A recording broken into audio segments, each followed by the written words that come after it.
to the Exit Readiness Podcast. I'm your host, Pat Ennis of Ennis Legacy Partners, and the topic for today is growth through acquisition.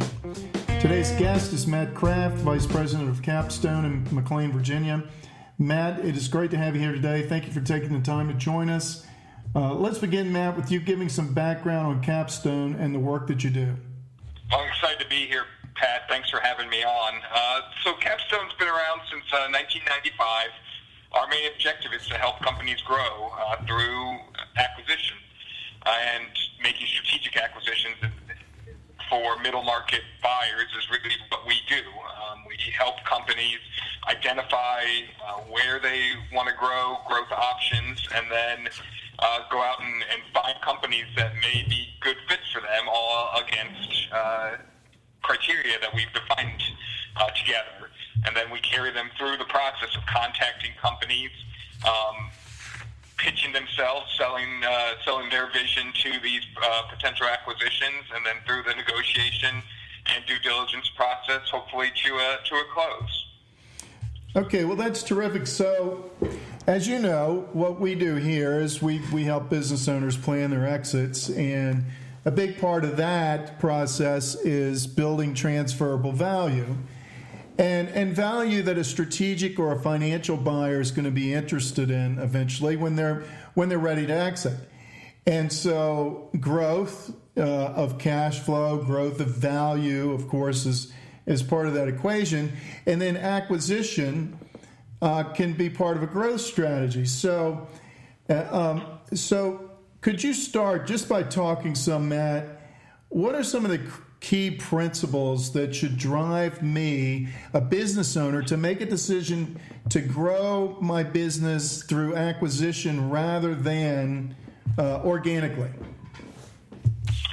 Sure, happy to address that. We look at acquisition as a tool in the toolkit of business strategy and business growth.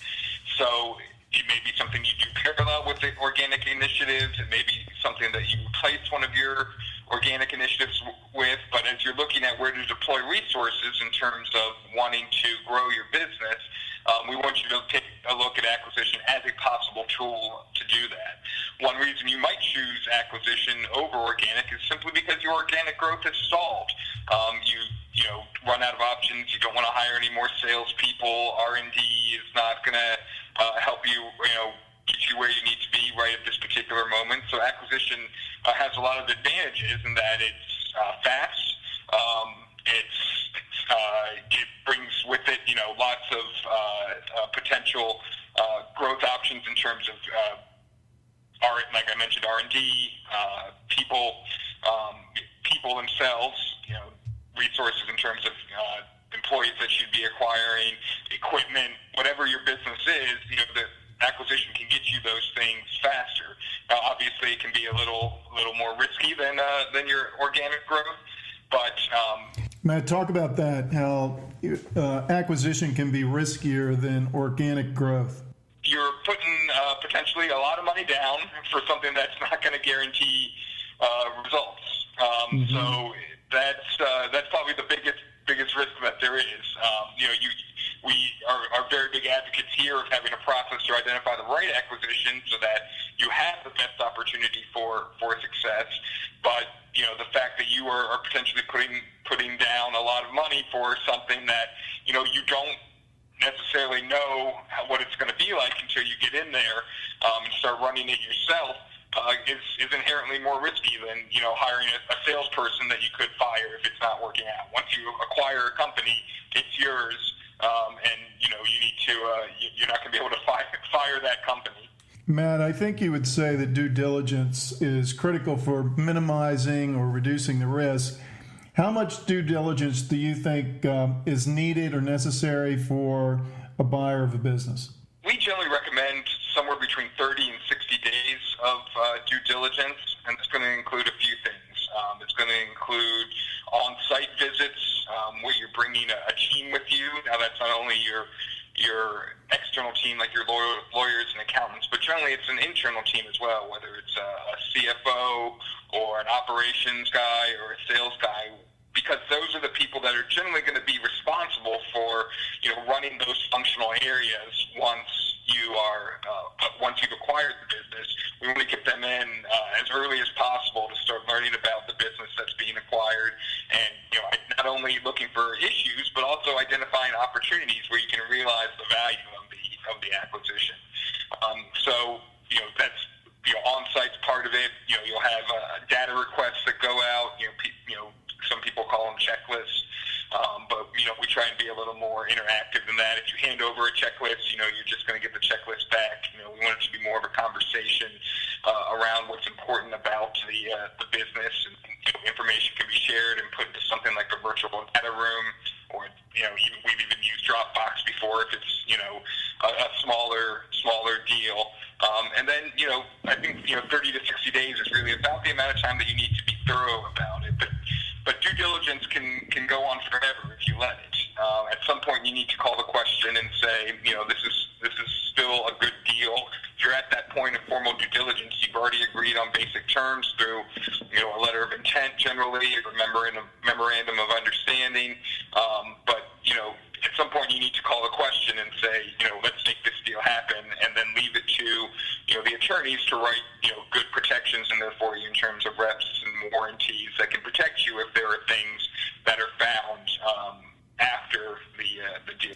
Matt, what are some of the areas or value drivers you evaluate in your due diligence process? We generally advocate doing due diligence by functional area, but with really the focus on why you're doing the acquisition, right? So if you're doing the acquisition to acquire a new technology, or acquiring some research that another company has done, I mean, that's going to be your main focus of due diligence, and therefore your main focus of integration. So whatever the strategic rationale is behind the acquisition is where you're going to spend most of your time during due diligence. But at the same time, we don't want to ignore things like HR. You don't want an employee coming back that you've never met and never worked for you, but worked for that company 3 or 4 years ago, and there was a falling out, and they come back and sue the company because of that.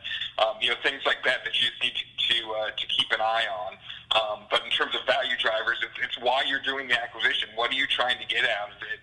And that's going to be your focus for both due diligence and then the integration phase that follows. Matt, after you and your team have performed formal due diligence, what's the rate of success in closing a deal at that point? I would say it's generally, 7 or 8 out of 10 generally will close. The 1 or 2 that won't close at that point, there may be things that are uncovered that just make the deal have to change significantly. But even at that point, it may just need to happen down the road. It may take some more time, for a business, for the seller to get the company in a position that the buyer wants it to be in, so it'll close eventually. It may change the nature of the deal. It could go from 100% acquisition to 40%, minority investment, or more of a strategic alliance, selling a product together, for instance. But in our process, where we're going through and looking at lots of different companies as potential acquisitions, we're really doing due diligence the whole way. What we would call pre-due diligence. So that's from the first time you see a company's website, that's really when you start the due diligence process. You start seeing what's out there, start talking to people about their reputation. You start talking to the owners of the company and meeting with them. You see their facilities for the first time. And this is well before you're even, anywhere near starting to negotiate a potential deal. That's all really part of due diligence. So if you're at the point where you are into formal due diligence and you put down the basic terms in a letter of intent, there's a very high likelihood that it's going to close at that point. Last week, I met with the managing director of a private equity fund, and he's having a real hard time trying to find a business right now that he wants to buy, a business that has value. How many companies, Matt, do you guys look at before you actually make a deal? When we go in with the client for the first time and say, they ask us how long it's going to take, and how many companies do we need to look at to do a deal? We're talking generally about 100 companies to get to one deal. So, that's not formal due diligence on 100 companies. companies, but it's really, our experience has shown us that it takes identifying and at least doing a basic level of research on 100 companies, to get down to one deal eventually. So, you do a first cut of research on 100, 50 pass the test. Of those 50, you do some more research, then 25 pass that test. You call up the owners of these 25 companies, and half of them are going to meet. You're going to want to meet with you, so you go somewhere from 10 to 12 meetings to start with. Half of them are still interested again. You get to 6 second meetings, and from there, hopefully you can agree to terms with at least one, maybe a couple, and then out of that shakes out a deal. And what I want to make sure that the listeners understand when we're talking about those types of numbers, that's in the not for sale world as well. So that's one place where Capstone has a lot of experience, and where we try to differentiate ourselves is that when we work for a strategic buyer, we're approaching companies whether they have a for sale sign out in front of their business or not. If it's the right strategic fit, we'll call them up and talk to the owner about at least having the discussion around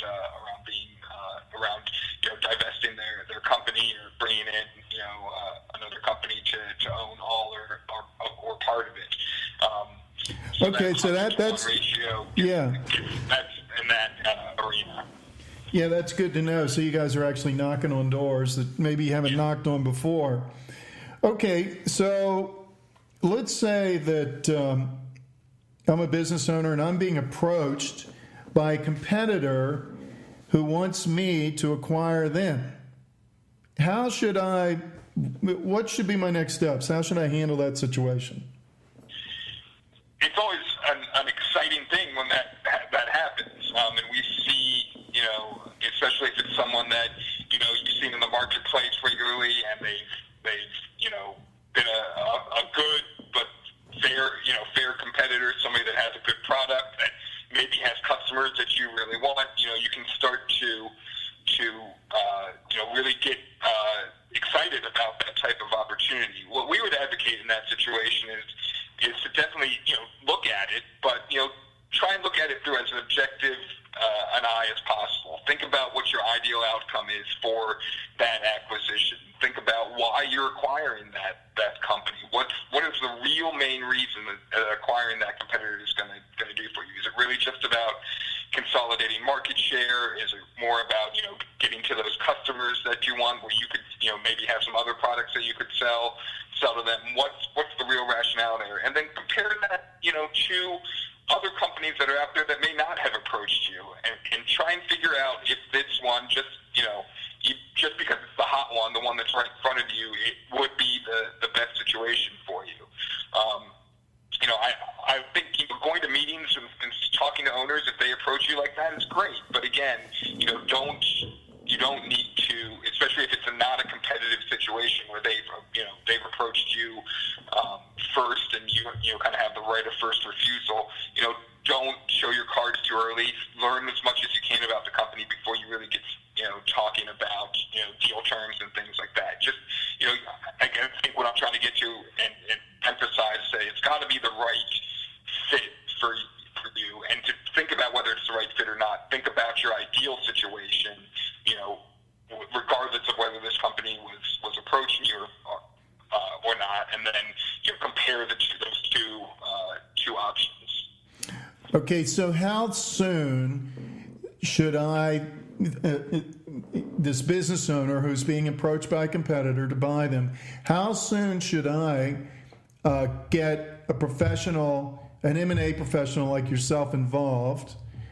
How soon should that happen? And why should I get you involved versus just, talking to my attorney or CPA who I kind of talk to all the time? Right. I think at the point, if you're at the point where you are really, starting to talk about deal terms, that's probably the point where you want to get an M&A advisor involved. And the reason you would have an M&A advisor involved in instead of, say, your attorney or accountant. And the attorneys and accountants are people we work with constantly. They're crucial to this process. But why have someone separate involved is because, those two professions have very, distinct functions that they're going for. Attorneys generally are there to eliminate risk for you. But we talked about at the beginning that there's risk inherent in any acquisition. So, to have someone on your side in terms of an M&A advisor who can talk to you about risk, but also talk to you about opportunity and what are really business decisions versus legal decisions, can be beneficial. Accountants, they're really focused on the numbers, but at the same time, there's lots of other, areas that, that you want to take a look at when you're considering an acquisition. And then, if this is your first acquisition or you've done one previously that hasn't gone well, an M&A advisor who does this on a regular basis can help you through that process, help you, there's going to be lots of swings, emotional swings here. You're going to, the day that you sign the letter of intent is going to be a very, big high, but then you might find something in due diligence that, is a really, really big low. And so an M&A advisor can do a couple things. It can keep you focused and even in the process, and also act as the lightning rod for the seller. If you are, particularly if the seller's going to work for you for a year or two afterwards, it's like buying a used car and having a salesman come along with it. So you want to maintain that relationship, that positive relationship, throughout the process. And if there's bad news to deliver, if the seller's getting cold feet, an M&A advisor who's done this, a lot of, for a long time and has a lot of experience doing it can actually really, be helpful in working with the seller to get through those kind of bumps in the road that are inevitable when you're going through any deal. Oh, that's extremely helpful. Okay, so. Pat, can I just jump in and say one more thing? Yeah. If on the seller's side, again, we always are happy to see a seller who is hired either an investment banker or an M&A advisor, to help them with the process rather than trying to do it on their own. Because people who do deals for a living can again bring some rationality and calmness to the process. And from our perspective, when we work for buyers, when we see investment bankers or other M&A advisors who are working, for the seller, it's actually often helpful for us from a valuation perspective that those guys know what's out in the marketplace and can, potentially bring down, the seller's expectations back into the realm of reality when they're not at first. So if I'm a business owner, I feel like I can go in a whole lot of different directions here as it pertains to acquisitions. How do I know which direction is correct, the right one for me? Sure. So that really starts with your vision for your own company as a business owner. What do you want it to be? What's organic growth going to do for you? What do you expect it to do for you? And then, what's that gap that needs to be filled through acquisition? And that's not just a monetary gap, right? That could be a technology gap. That could be a people gap. That could be a succession gap. That's something that I know you get involved in regularly in your business. Is who's going to take over, or who are we going to hand this over to when we're ready to exit? Mm-hmm. So think about the vision for your company, and then we're really big on identification of options and then prioritization of options. So once you have those options in front of you in terms of the types of businesses that you could acquire, or the directions that you want to take the company in, we want to try and bring some objectivity to that process. There's things like market research, for instance, trying to identify where demand is going to be from the customers that you want in the future, using tools to define your ideal situation, your ideal market to be selling into, and then figuring out, again, this goes back to the not for sale conversation we had a minute ago, figuring out who's providing those types of services or products to those customers that you want, and that can help narrow your options in terms of what your possibilities are for acquisition. Are there types of businesses or particular industries, Matt, that more lend toward growth through acquisition? I haven't found an industry yet where external growth shouldn't be a tool in the toolbox. We've worked with over 80 different industries in our time time in existence in Capstone for the 20 years that we've been around, and in every industry that we've run into, external growth should be a tool that's utilized. I think again it depends on why you're acquiring businesses as to what industries might be more right for that. Technology side of things, there's lots of companies that acquire, maybe just a person or a small shop that has a neat new cutting edge technology, where on the manufacturing, side of things, it's more about acquiring customers. We've done some work in specialty chemicals for a long time, and it's about potentially acquiring a business that grew out of a university. That's again a small business, may not even be pre-revenue, but there's an opportunity there because they have a technology that's going to be the next big thing, and you structure a deal around the realization of that. But I think every industry can benefit from external growth from acquisition. I know your founder, David Braun, he, the founder and president of Capstone, he wrote a book that you actually edited titled Successful Acquisitions. And chapter 11 is titled The LOI, A Gentleman's Agreement. Explain what he meant by that. Sure. So when we say that a letter of intent, an LOI, is a gentleman's agreement, what we're saying is that in most cases, letters of intent are non-binding, which is key, meaning that there's no penalty for not doing a deal at that point for either the buyer or the seller. But really, they're a written handshake agreement. They've laid out the strategic rationale for the deal. They've laid out the assumptions that the buyer has made about how they reached the valuation that they did, and that those assumptions are going to be confirmed through due diligence. And really what the LOI is about is both the buyer and the seller, once it's signed, saying, we're going to commit additional resources to doing due diligence and trying to bring this deal to a close. Post-LOI is really when, lawyers get heavily involved, accountants or audit firms can get heavily involved.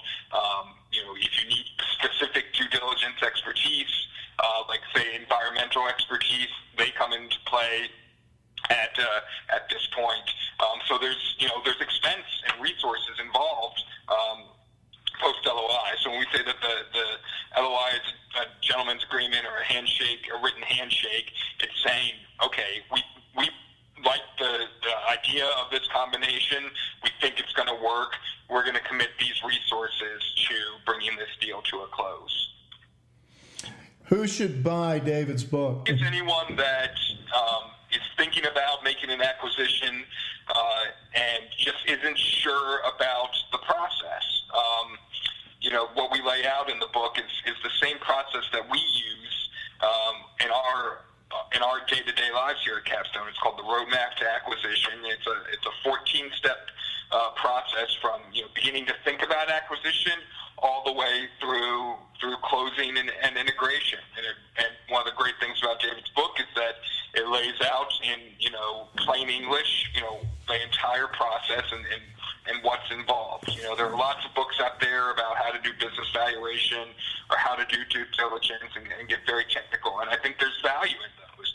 But if you're looking for an overview of the whole process, from beginning, what we call from beginning to beginning, because once you bought a company, it's a new beginning for you, then David's book is great to explain that. And also, if you've done deals in the past and they haven't gone gone the way that you wanted to. David's book may give you some ideas about how you can do the next one differently. It's disheartening to us when we hear someone that says, I won't do M&A because I had a deal that went bad. What we try and do in that situation is talk to someone and say, what could you do to differently this time to make it better and make it the potential for success that much higher. Because we really believe in M&A as a very, very powerful tool to helping businesses grow. Okay, one last question. Is the current M&A environment conducive to growth through acquisition? Why or why not? And why or why not? Sure. I think it is. I think because people may be doing better organically now, people are less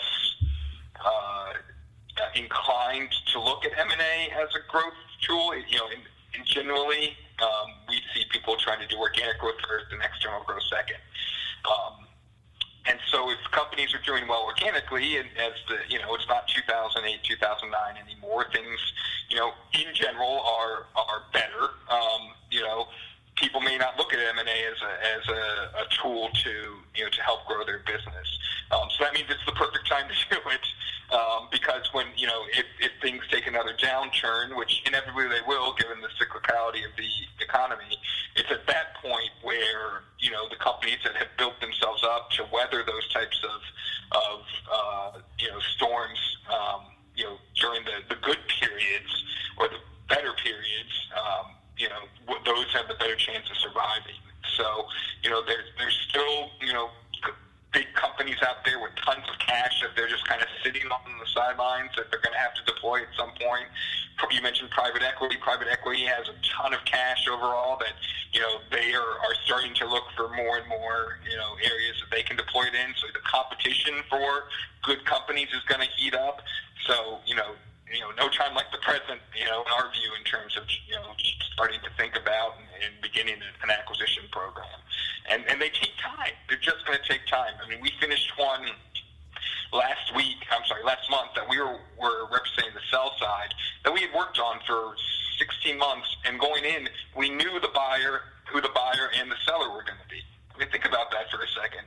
It's not even like there's a chance that somebody else is going to come into play, but between due diligence and negotiations and getting the house in order all around, it still took 16 months when it was a one-on-one situation. So if you don't have that luxury to start with, it could take longer. So you need to start as soon as possible. You don't want to be trying to start, to save your business through acquisition. Matt, as we're wrapping up here today, how can people reach you if they want to get in touch and talk to you about growing their business through acquisition? Sure. So we're in Tyson's Corner. So if you're in the DC area, always happy to come and have a cup of coffee and talk about your growth strategy and what you've got on the table. Our website is capstonestrategic.com. So go there. You can get in touch with us, through the website there. There's lots of good content there too, in terms of just white papers, educational content. We have a blog through the Successful Acquisitions that we put out a couple of posts a week about our process and how to think about strategic acquisitions. David's book is a great resource available on Amazon. Just search for Successful Acquisitions and it should pop right up.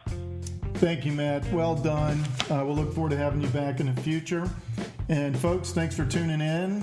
Please consider checking out our website, nslp.com. Thank you.